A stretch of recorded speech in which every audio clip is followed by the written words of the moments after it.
Welcome back to the Savage Nation. We are all reeling from this disaster, this murder, the series of murders in South Carolina. We're asking who's to blame, and we're looking for leadership. We have no leadership. We have nowhere to turn. Not one Republican has stepped up.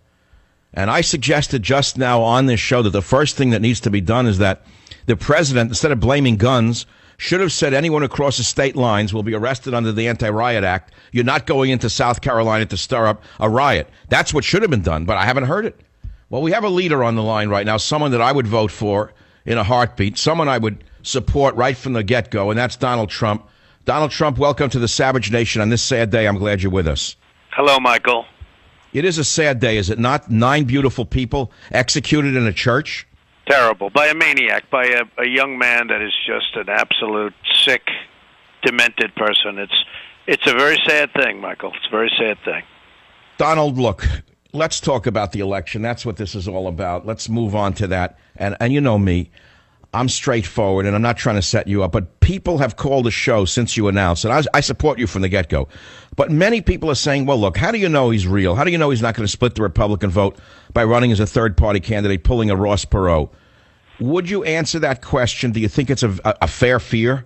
Well, first of all, I have to say I'm real. And, you know, you saw a poll that just recently came out in New Hampshire. This is from before I announced, so a lot of people didn't think I was running.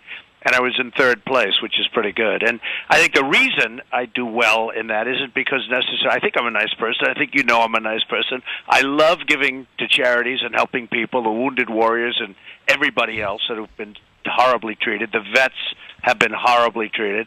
But you know, the fact is a lot of people, they don't think I'm going to give up my life in order to do this, and we have to make America great again. And I came in third in a recent New Hampshire poll, and everyone's sort of like going, how's that possible? And again, considering they don't think I'm running, that's pretty amazing. Now, I'm very serious about it, Michael. I think our country is run by incompetent people. We have an incompetent president who truly doesn't have a clue. I don't think he has a clue. You know, a lot of people think he's a bad person. I don't know if he's good or bad. I can tell you what he is. He's incompetent. He doesn't know what he's doing. And, you know, you look at Sergeant Bergdahl, where we get Bergdahl, the traitor. We get Bergdahl. They get 5 killers that are out there on the field now trying to kill everybody.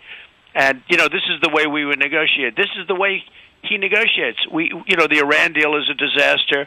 The trade deals are all a disaster. Every country is beating us in trade.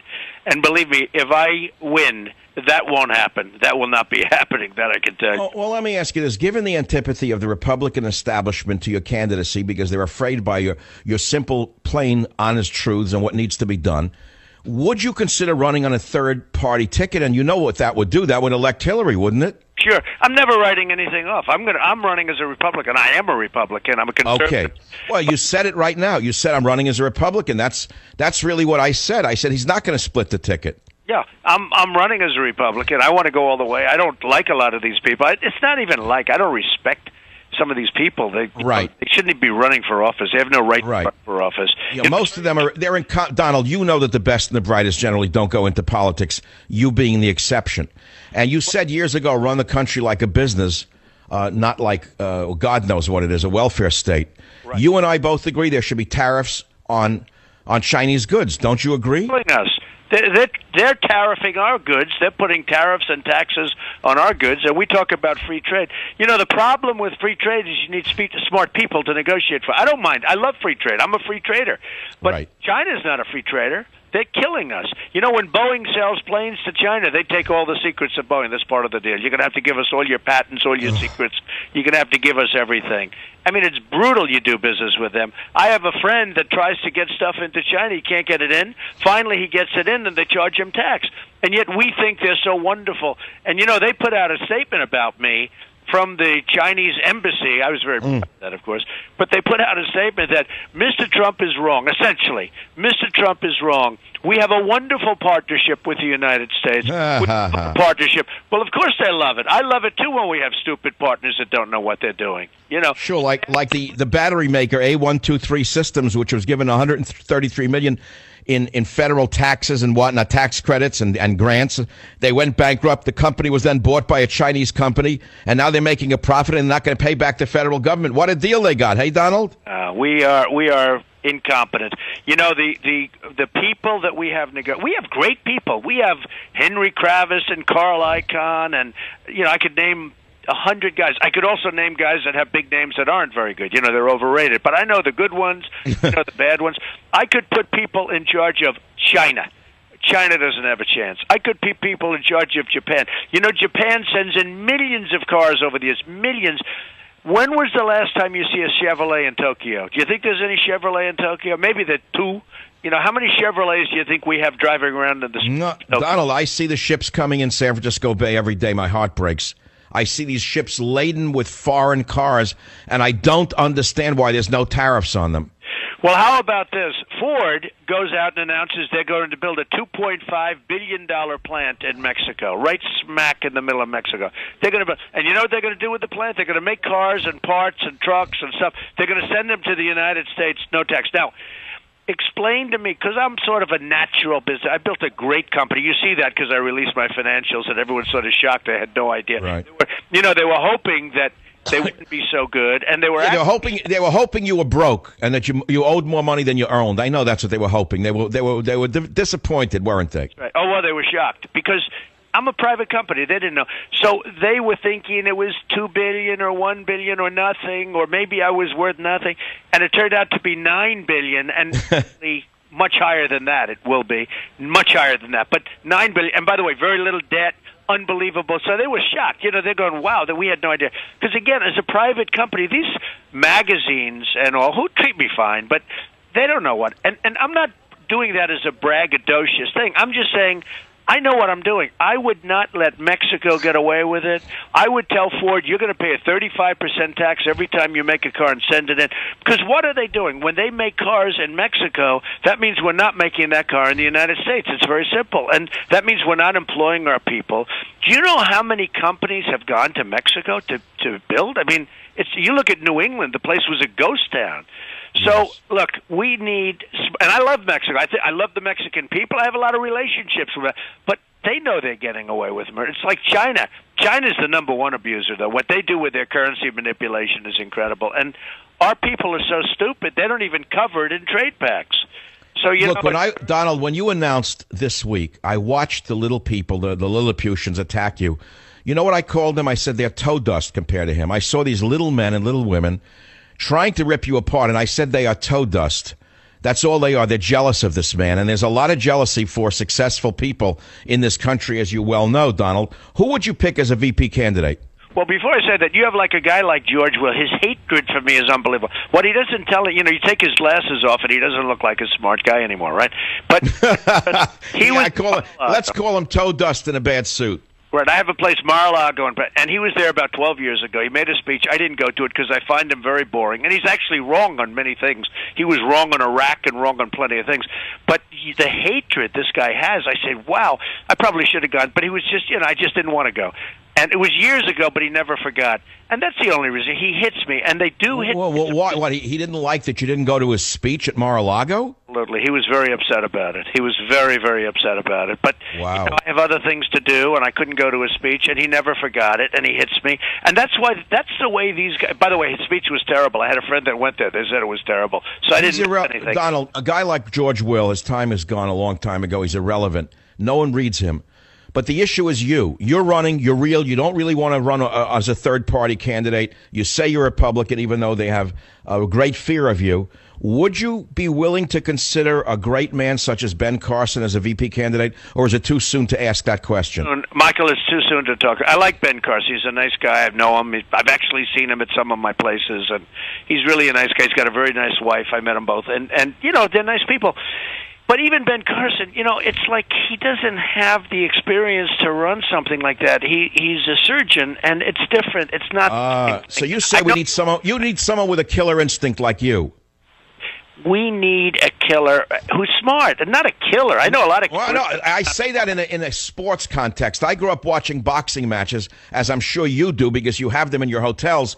And I was told since I'm a child by my father, the reason one man beats another, he said, Michael, watch that fight. The guy with the killer instinct usually wins. I never understood it till I got older and got punched a few times to understand what the killer instinct meant. You know, the funny thing with me, it's really, I watch this stuff and I watch these guys and these pundits, and many of them are very good and many of them are just terrible. But the funny thing with me, so I go to the best school, just about the hardest school in the world to get into, the Wharton School of Finance. I did really good. I'm a good student, all that stuff, like a smart guy. You know, you can't be a dummy and get in. But you go into that school.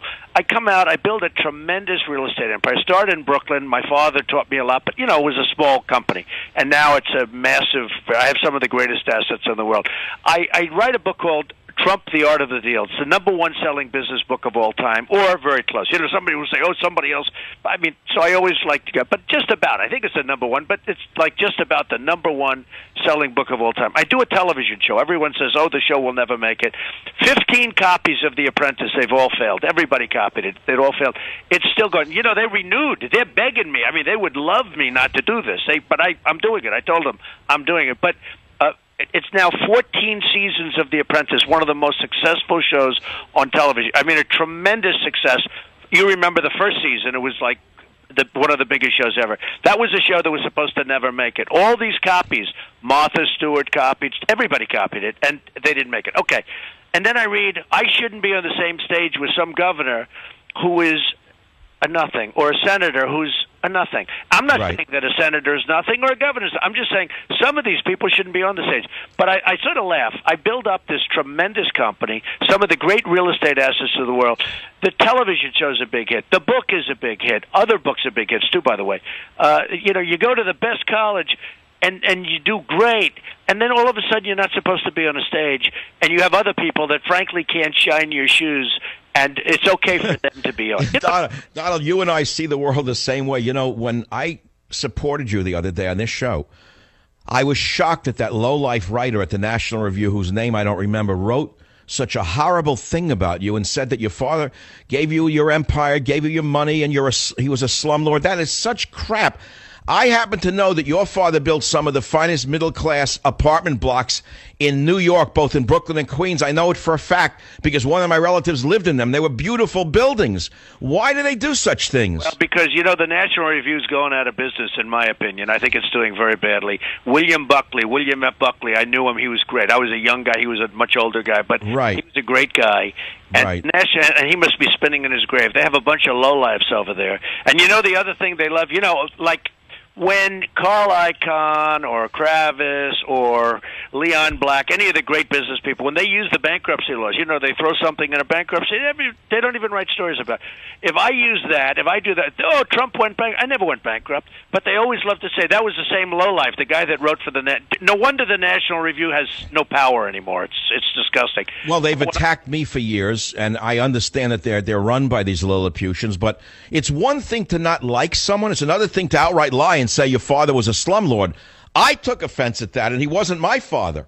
Well, you know what? My father was a terrific guy, and he built middle-income housing and low-income housing, and he did a great job for a lot of people, and he was a really good person, and he taught me a lot. And frankly, he did me a favor because he didn't want me to go to Manhattan, and he never went to Manhattan. And I said, Pop, I want to go to Manhattan. I want to build those big buildings. He said, son, that's not our league. We don't want to do that. It's not our league. And I went. And, you know, that was another thing. I guess I can add that to the book, and I can add that to, you know, all the other things. But, look, our country is in serious, serious trouble. And, you know, my theme is very simple. Make America great again. We can make it great. We've got to take back our jobs from China. And I don't even mean all of them. We have to take back some of this stuff that's going on. You can't buy. If you want to buy a television, I just ordered 4,000 televisions for a big project I'm doing someplace. And I order televisions all the time. I have Doral in Miami. I've always, you know where they come from? South Korea. Now, we protect South. They're making a fortune off us, by the way. If you want a television set that's made in America, try finding one, okay? I used to have an Emerson when I was a kid. Where'd it go? Different, right? But now South Korea bought that company probably. They're all out in South Korea. So, although Sony is still in Japan. So we have a choice, South Korea or Japan. So I get bids, and all the bids, I mean, look, I've bought thousands and thousands of these things over the years, but so I understand where they come from. But you have LG, you have Sanyo, you have this, that. They're all South Korea. And I'm saying to myself, wouldn't it be nice if we made televisions? I actually tell my people, Is there a company that makes televisions in the United States? Get the bids, and they're all from South Korea. Now, when South Korea has a problem, they're making a fortune off us, right? When South Korea has a problem with North Korea, where the guy starts rearing his head and he wants to, starts throwing around the nuke word and everything else, we immediately send our ships over. We get nothing. They don't get anything. Anything. We get nothing. We don't get a jar of kimchi from them in exchange. Hey, Michael, Saudi Arabia makes $1 billion a day. $1 billion a day. Think of it. $1 billion a day. When they have problems, and watch Saudi, I was the one that predicted the war in Iraq. I was the one that said it's going to be a disaster. I did that in 2004. In fact, it was a big article. They just reprinted it from Reuters in Donald, 2004. Can you stay with us to the top of the hour? Or do you have to go? Yeah, I can. I will for you. You know why, Donald? Because I have to make some money for my the wonderful people who support this show, or else I'm out of business. So we're going to take a quick commercial break and come back with the greatest, Donald Trump, right here on the Savage Nation. I can talk with Donald Trump for the rest of the weekend, right through Father's Day, but we have only a minute, and I want him to conclude with what he wants to say. Let's throw it right back to Donald Trump. Donald, what do you have to say to the millions of people who listen to the show and hear you as a leader who does not blame the American people for what's going on, but blame an incompetent, divisive government for what's going on? Well, first of all, Mike, it's great to be with you, Michael, and really is. And I'm serious about this. I'm giving up a lot by doing it. These politicians give up nothing. They're all talk. They're no action. They're never going to bring us to the promised land. They don't know what they're doing. And we're in a bubble. We're going to have a problem like you've never seen before. We have to take our jobs back from China. We have to take our jobs back from Mexico and all the other places that are just ripping us. So I'll do it, and they understand I'll do it. The other side knows I deal with them all the time. I beat them all the time. So, Donald, Mexico is now deporting more illegal aliens than the United States. I love your idea of the Great Wall. Donald Trump, thank you so much, and good luck. I hope you do run. This is the Savage Nation, third-party candidate pulling a Ross Perot. Would you answer that question? Do you think it's a fair fear? Well, first of all, I have to say I'm real. And, you saw a poll that just recently came out in New Hampshire. This is from before I announced, so a lot of people didn't think I was running, and I was in third place, which is pretty good. And I think the reason I do well in that isn't because necessarily I think I'm a nice person. I think I'm a nice person. I love giving to... You're arrested under the Anti-Riot Act. You're not going into South Carolina to stir up a riot. That's what should have been done, but I haven't heard it. Well, we have a leader on the line right now, someone that I would vote for in a heartbeat, someone I would support right from the get-go, and that's Donald Trump. Donald Trump, welcome to the Savage Nation on this sad day. I'm glad you're with us. Hello, Michael. It is a sad day, is it not? 9 beautiful people executed in a church? Terrible. By a maniac, by charities and helping people, the wounded warriors and everybody else that have been horribly treated. The vets have been horribly treated. But the fact is, a lot of people, they don't think I'm going to give up my life in order to do this, and we have to make America great again. And I came in third in a recent New Hampshire poll, and everyone's sort of like going, how's that possible? And again, considering they don't think I'm running, that's pretty amazing. No, I'm very serious about it, Michael. I think... Welcome back to the Savage Nation. We are all reeling from this disaster, this murder, the series of murders in South Carolina. We're asking who's to blame, and we're looking for leadership. We have no leadership. We have nowhere to turn. Not one Republican has stepped up. And I suggested just now on this show that the first thing that needs to be done is that the president, instead of blaming guns, should have said anyone across the state lines will be... A young man that is just an absolute sick, demented person. It's a very sad thing, Michael. It's a very sad thing. Donald, look... Let's talk about the election. That's what this is all about. Let's move on to that. And you know me, I'm straightforward, and I'm not trying to set you up. But people have called the show since you announced, and I support you from the get-go. But many people are saying, well, look, how do you know he's real? How do you know he's not going to split the Republican vote by running as a